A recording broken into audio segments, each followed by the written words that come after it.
Hello everyone, मैं Anita Thakur. Welcome to my YouTube channel. और आज हम लोग पढ़ने वाले हैं class 12 political science chapter 6। Next topic है reforms of structures and processes, कि कौन कौन से रिफॉर्म्स जो थे वो किए गए स्ट्रक्चर्स और प्रोसेसेस में, कहाँ पर, यूनाइटेड नेशन ऑर्गेनाइजेशन में। ठीक है, तो यहाँ पर बताया गया कि ये जो रिफॉर्म वाला केस चल रहा था, या फिर हम लोग बोल सकते हैं कि जो एक प्रॉब्लम चल रही थी यूनाइटेड नेशन ऑर्गेनाइजेशन में, उसको बहुत ज़्यादा सपोर्ट मिल रही थी कि आप लोग क्या कीजिए, आप लोगों के लिए रिफ़ॉर्म करना बहुत ज़रूरी है। लेकिन रिफ़ॉर्म क्या क्या था, किस तरह से किया जाए, वो थोड़ा सा डिफ़िकल्ट था। तो बहुत सारी डिबेट्स हुई जिसमें बात करी गई कि रिफॉर्म्स करना बहुत ज़रूरी है। यूनाइटेड नेशन ऑर्गेनाइजेशन की जो सिक्योरिटी काउंसिल है वहाँ पर डिबेट्स होती थी। 1992 में जनरल असेंबली में एक रेजोल्यूशन बनाया गया।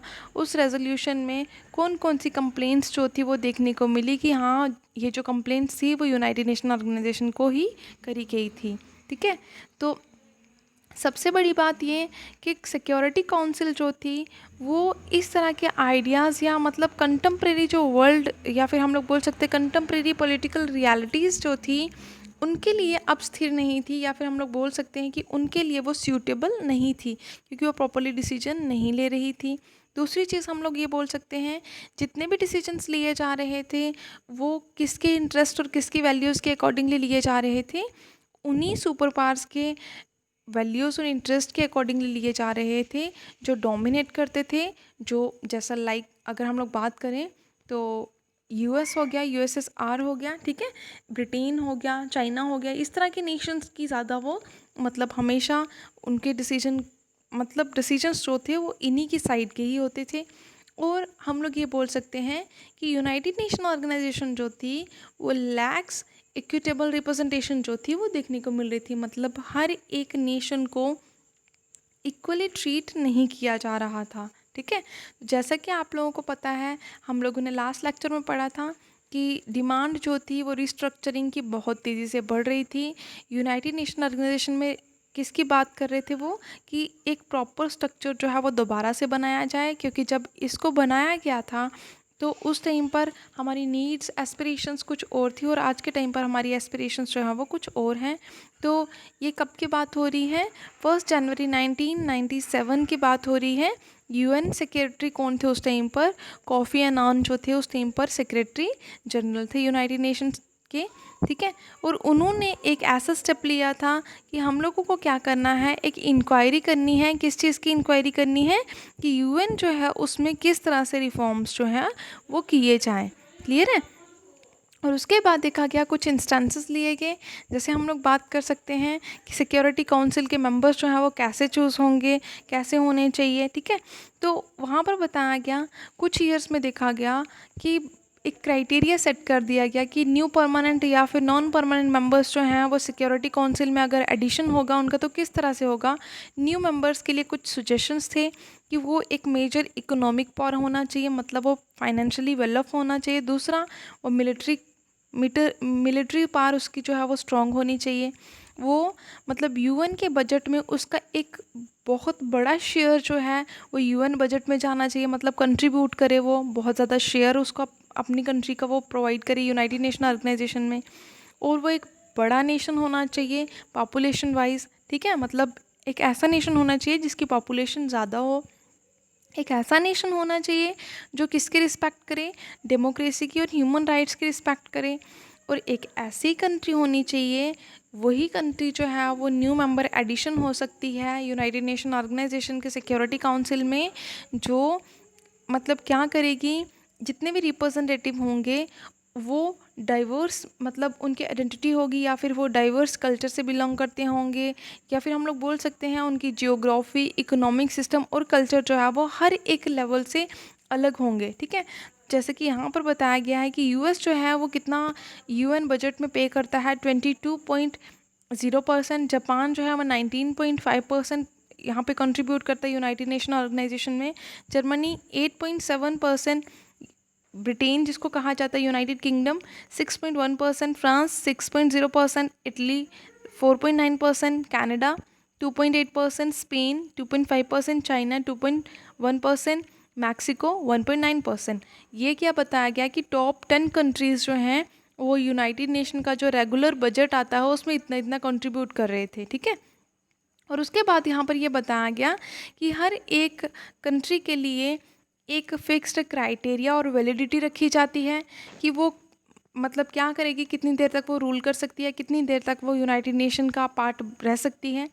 और गवर्नमेंट्स ने देखा कि अब हम लोगों को क्या करना है, एक क्राइटेरिया फिक्स करना होगा जिसका एडवर्टेज जो है वो मतलब हर कोई ले सके, या अदर डिपेंडिंग जिनकी नीड्स और एस्पिरेशंस जो है या इंटरेस्ट जो है उस पर डिपेंड करता है कि हाँ हर किसी को ना एक फ़ायदा मिलना चाहिए, ठीक है। तो मतलब कोई भी इसका किसी को भी नुकसान नहीं होना चाहिए, इस तरह की चीज़ें जो थी वो देखने को मिल रही थी। हर कोई जो है वो खुद से मेंबर नहीं बन सकता था, उसके लिए एक बहुत वो मेन प्रॉब्लम थी कि हाँ वो एक खुद से वो मेंबर नहीं बन सकता था क्योंकि उसके लिए एक फिक्स क्राइटेरिया रखा गया था। अब कितनी इकोनॉमी होनी चाहिए, कितनी उसके पास मिलिट्री पावर होनी चाहिए, तभी वो क्वालिफाई होगा सिक्योरिटी काउंसिल का मेंबरशिप के लिए।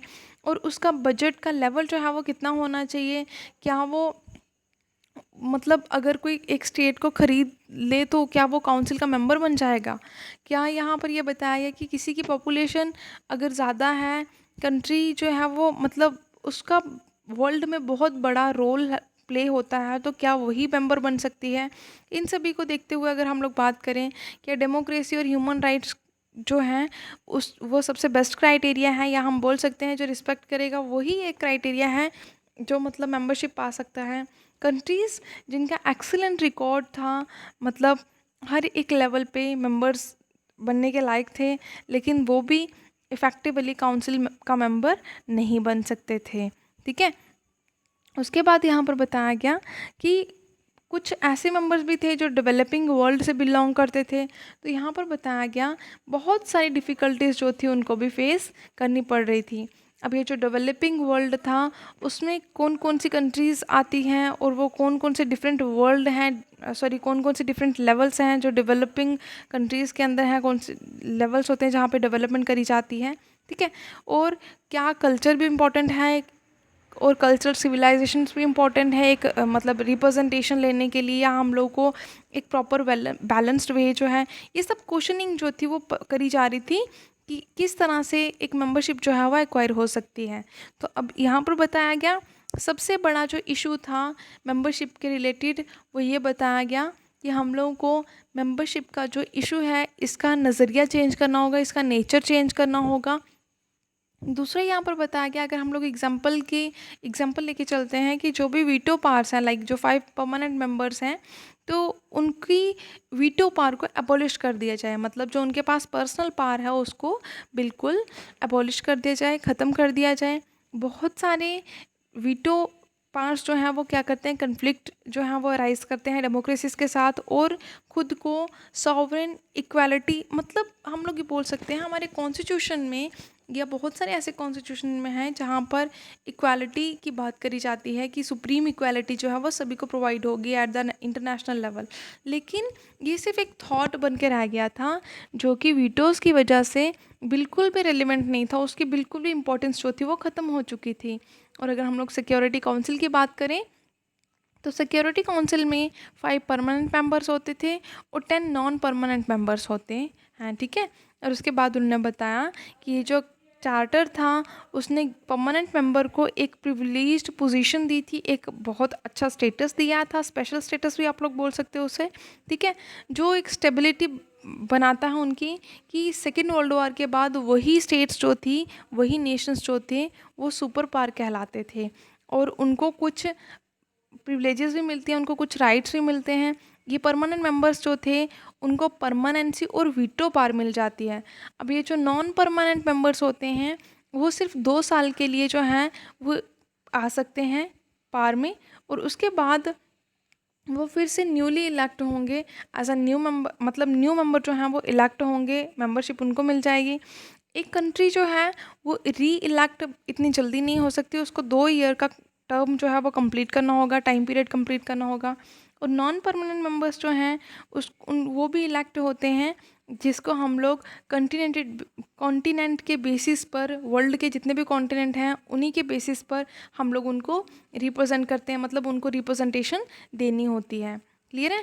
देन उसके बाद यहाँ पर बताया गया है, सबसे इम्पोर्टेंट चीज़ जो ये बताई गई है कि नॉन परमानेंट मेंबर जो हैं उनके पास वीटो पावर नहीं होती है। और अब आप लोगों को ये पता होना चाहिए कि व्हाट इज़ वीटो पावर, की वीटो पावर होती क्या है। हम लोग जब भी कोई डिसीजन लेते हैं, जब भी कोई डिसीजन लिया जाता है सिक्योरिटी काउंसिल के द्वारा, उसमें वोटिंग प्रोसीड करी जाती है, मतलब वोटिंग होती है। जितने मेंबर्स होंगे वो क्या करेंगे, एक वोट जो है वो कास्ट करेंगे। All member have one vote, हर एक मेंबर के पास एक वोट होगा, वो अपना वोट कास्ट करेगा। और जो परमानेंट वोट है, मतलब परमानेंट मेंबर जो होते हैं वो क्या करते हैं, नेगेटिवली वोट कर सकते हैं, किसी को नो भी कंसीडर कर सकते हैं। ठीक है, तो जब अगर सभी अदर परमानेंट मेंबर और नॉन परमानेंट मेंबर्स जो होंगे वो पर्टिकुलर डिसीजन को अपनी रजामंदी दे देते हैं, तो एक परमानेंट मेंबर अगर नेगेटिव वोट कास्ट कर दे उस डिसीजन में तो उसी को नेगेटिव वोट कहा जाता है और उसी को वीटो कहा जाता है। क्लियर है। तो उसके बाद हम लोग ये बात करें कि ये मूव जो था उसको अबॉलिश करना बहुत ज़रूरी था। उन्होंने कहा एक ऐसा सिस्टम होना चाहिए, मॉडिफाई वीटो होनी चाहिए, जहाँ पर हर एक जो परमानेंट मेंबर है वो रिफॉर्म के लिए बहुत ही मतलब एग्री हो। और वर्ल्ड जो है वो बिल्कुल भी रेडी नहीं था कि हाँ हम लोगों को ऐसा रेडिकल स्टेप लेना है जो कि कोल्ड वॉर के बाद, मतलब हम लोगों को ऐसा स्टेप टेकन करने की ज़रूरत पड़ी, क्योंकि कोल्ड वॉर जो था वो कंडक्ट हो गया 1945 के बाद। बहुत ज़्यादा डेंजर देखने को मिला कि ग्रेट पावर्स जो थी उन्होंने क्या करना शुरू कर दिया, वर्ल्ड को टू पार्ट्स में डिवाइड कर दिया।